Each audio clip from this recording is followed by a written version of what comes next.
ABC Listen. Podcasts, radio, news, music and more.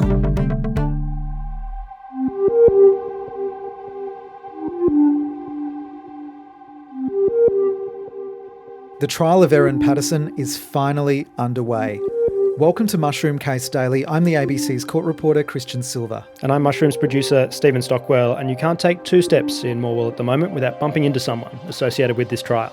That's right. I mean, you just walk down the street and there's no shortage of reporters, camera crews, documentary makers, filmmakers, lawyers. And actually this morning, a huge jury pool was outside the courtroom, and that jury pool has been reduced down to a group of 15 who have been picked to serve on the jury for the Erin Patterson trial. Also, a big development, the jury was told that some of the charges that Erin Patterson is facing have been dropped. Things are starting to move really quickly, so we're going to bring you up to speed in this episode, get you across all of that, and answer some of your questions.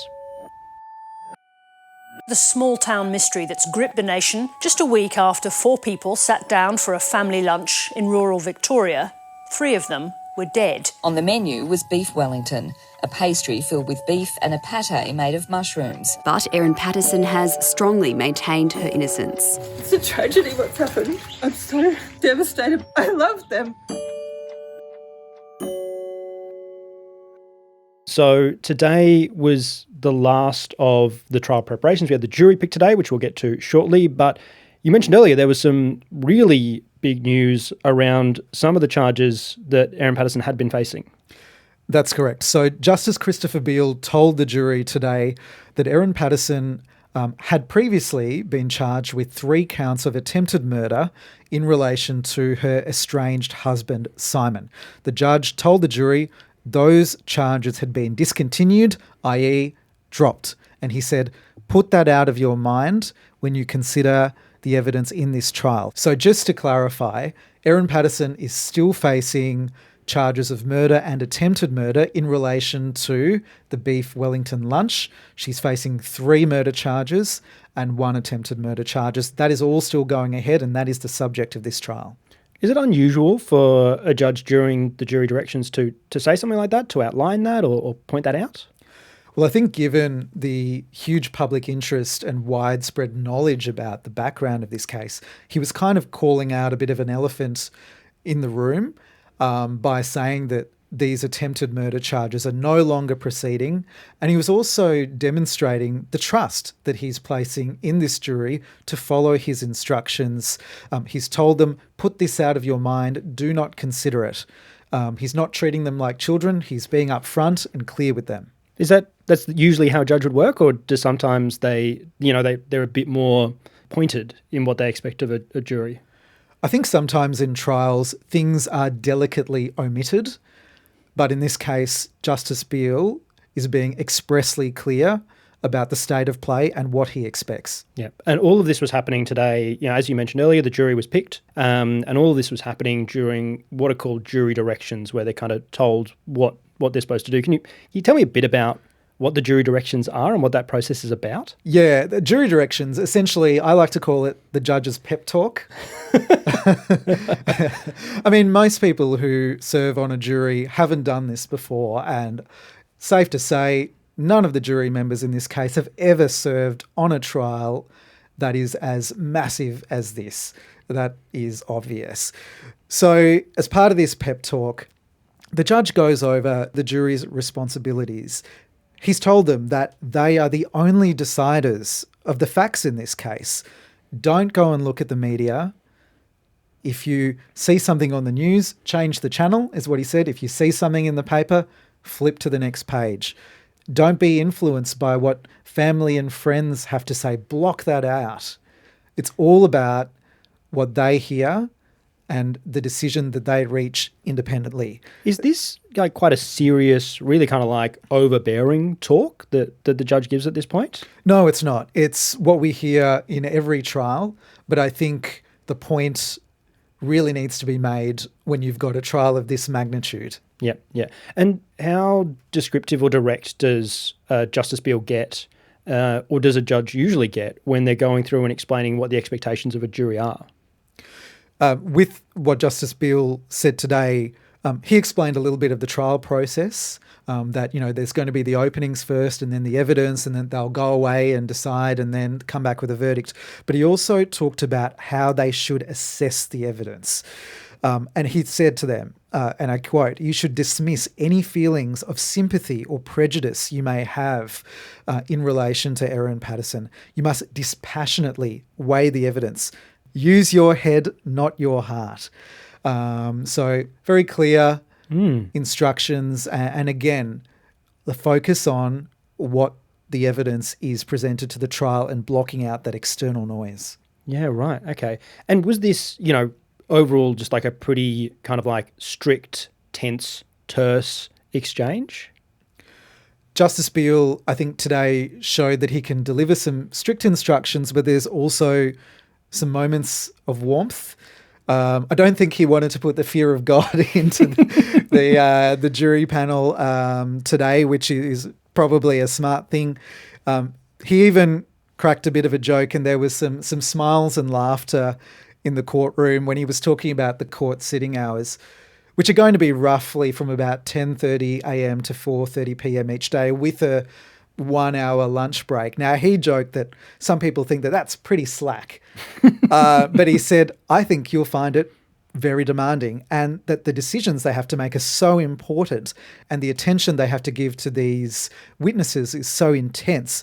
And he sort of laughed and he said, "You'll be grateful when the afternoon bell rings." And it was nice to see, even though we're in a triple murder trial, just a moment of warmth and humanity, and acknowledging the situation that these jury members are going to find them in for the next 5 to 6 weeks. Another thing he said, which got my attention, was that he told the jury that once they've heard all the evidence over the next few weeks, that when it comes time for them to deliberate for the final time, they'll be sequestered.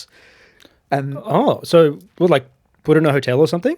The arrangements weren't detailed, but what sequestered means is they'll be isolated. They'll be taken away from their family, their friends. They'll be kept together. I don't know if you've seen the Amazon comedy Jury Duty. I don't think it'll be like that, but if anyone has seen that show, you can get a bit of a glimpse as to what life could be like for the jury members. Who did we have in the room today? I mean, you mentioned yesterday that Erin Patterson was in the room. Was she back in the court today? Most importantly, Erin Patterson was in the dock. She didn't need to say anything today. She sat silently listening to all of the proceedings. Everyone will be curious to know, what was she like, or what did she look like? So I'll try to give a bit of a description. Erin was dressed in a striped pink and white button-up shirt. During the jury instructions, she appeared pretty calm. She was listening intently, and the courtroom was filled largely with reporters today. I think the public probably well aware that jury instructions may not be the most interesting part of a trial.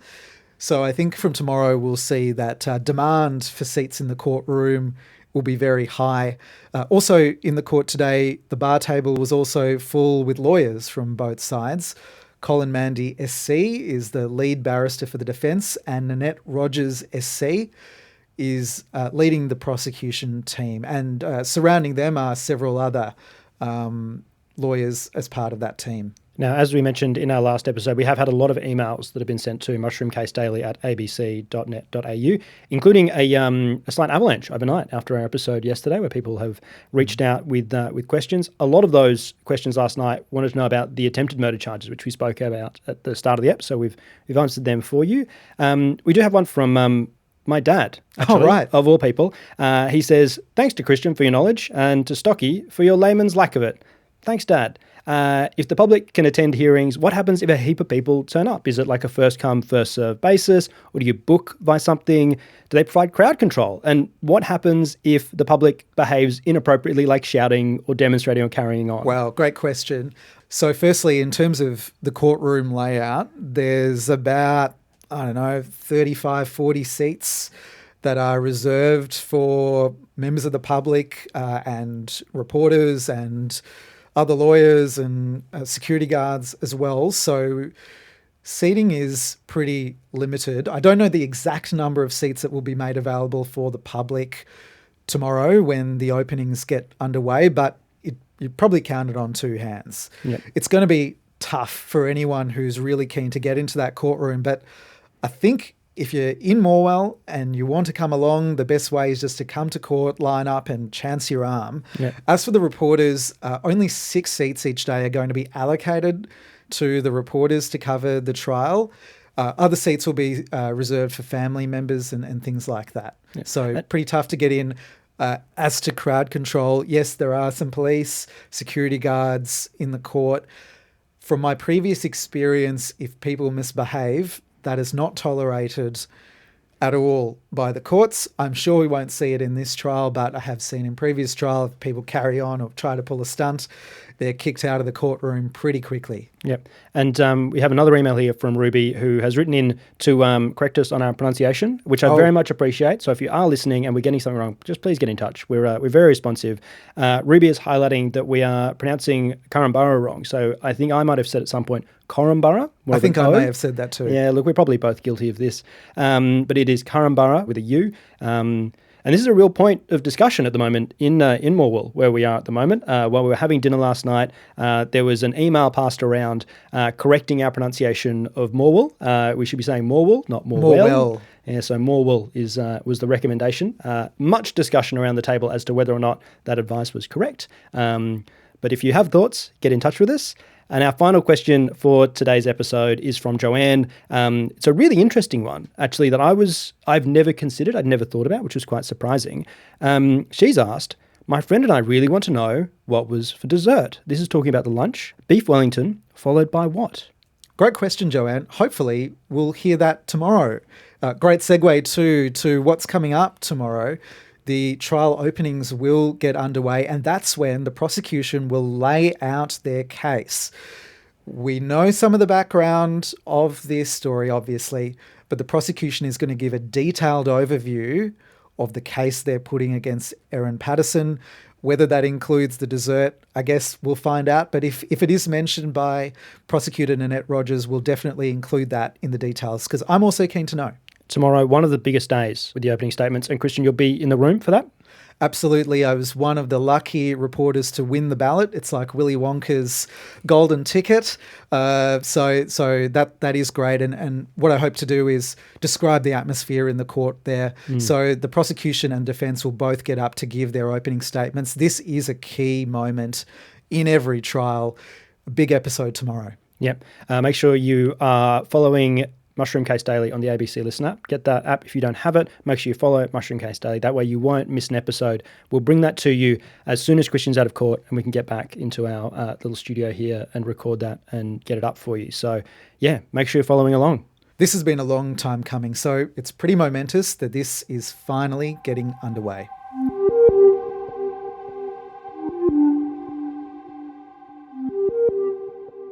Mushroom Case Daily is produced by ABC Audio Studios and ABC News. It's presented by me, the ABC's court reporter, Kristian Silva, and producer, Stephen Stockwell. Our executive producer is Claire Rawlinson, and props to Kristian's boss, Sarah Jench, and Audio Studios manager, Eric George. Thanks also to our true crime colleagues, Tim Roxburgh and Yasmin Parry. This episode was produced on the land of the Gunai people.